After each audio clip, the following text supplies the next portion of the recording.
ಕೇರಳ ರಾಜ್ಯದ ಕುಟ್ರಾಲಮ್ಮನಲ್ಲಿ ಭಾರಿ ಮಳೆಯ ಹಿನ್ನೆಲೆ ಪ್ರವಾಸಿಗರು ಪರದಾಡುವಂತಾಗಿದೆ. ಇಲ್ಲಿನ ಬೆಟ್ಟಗುಡ್ಡಗಳ ಮಧ್ಯೆ ಸರೋವರಗಳಿಂದ ಸಾಮಾನ್ಯವಾಗಿ ಹರಿದು ಬರ್ತಾ ಇದ್ದ ನೀರು ಭಾರಿ ಮಳೆಯ ಹಿನ್ನೆಲೆ ನೀರು ರಭಸವಾಗಿ ಹರಿದು ಬಂದ ಕಾರಣ ಸ್ಥಾನಕ್ಕೆ ತೆರಳಿದ ಪ್ರವಾಸಿಗರು ಪ್ರಾಣ ಭಯದಿಂದಾಗಿ ಓಡೋಡಿ ಬರುವ ಮೂಲಕ ಪರದಾಡುವ ದೃಶ್ಯವೂ ಕೂಡ ಕಂಡು ಬಂದಿದೆ.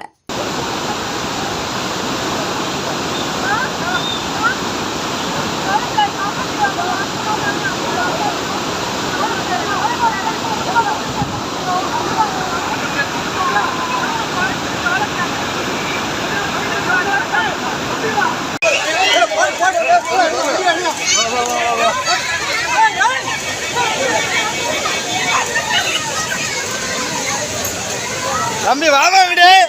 வா தகுடு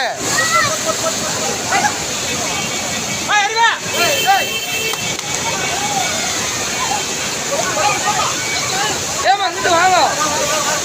அப்படி ஹலோ ஏமா ஏமா அப்படி வாங்கம்மா அப்படி வாங்க ஏய் நான் பின்னாடி போனா கொண்டாங்க அங்கிட்டு கூப்பிட்றா ஏய் கொண்டாங்க அப்படி கூப்பிட்றா அப்படி போடா அண்ணன் அண்ணன் அந்த லேடிஸ் மாமா அந்த லேடிஸை மட்டும் கூப்பிட்றாங்க அந்த ஒரு பொம்பளையால ஏமா அப்படி வாங்க அது கீழே விழுந்துச்சு அந்த அம்மா அங்கே அப்படி வாங்க அப்படி வாங்க ஏமா அப்படி வாங்க ஹலோ ஏங்க ஏங்க